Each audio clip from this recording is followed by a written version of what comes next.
السلام علیکم ورحمۃ اللہ وبرکاتہ۔ مال اور اولاد میں وسعت۔ حضور اکرم صلی اللہ علیہ وسلم نے سلیم رضی اللہ تعالیٰ عنہ کی درخواست پر اپنے خادم حضرت انس رضی اللہ تعالیٰ عنہ کے لیے یہ دعا فرمائی تھی: اللہم اکثر مالہ وولدہ وبارک لہ فیما اعطیتہ۔ اس دعا کا اثر تھا کہ حضرت انس رضی اللہ تعالیٰ عنہ کی اولاد 100 کے قریب ہوئی اور اللہ تعالیٰ نے مالی وسعت بھی خوب عطا کی۔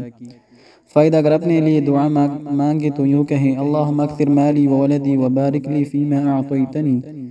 جنت میں داخلہ۔ بخاری و مسلم نے حضرت ابو ہریرہ رضی اللہ تعالی عنہ سے روایت کی ہے کہ رسول اللہ صلی اللہ علیہ وسلم نے فرمایا کہ اللہ تعالیٰ کی 99 نام ہے، جو شخص اس کو یاد کر لے وہ جنت میں داخل ہوگا۔ تو یہ بخاری اور مسلم دونوں کی متفق علیہ حدیث ہے۔ قبولیت دعا کا مجرب عمل: اللہ تعالیٰ کی 99 نام پڑھ کر جس مقصد کے لیے دعا کی جائے قبول ہوتی ہے۔ فائدہ: یہ اسماء حسنہ معروف ہے، عام طور پر قرآن کریم کے نسخوں کے شروع میں لکھے ہوئے مل جاتے ہیں۔ تو یہ بہت ہی مجرب وظائف ہیں جو کہ حضرت مفتی اعظم پاکستان مولانا مفتی شفیع رحمۃ اللہ علیہ نے اپنی معرف القرآن و بخاری شریف کا حوالہ دیا ہے۔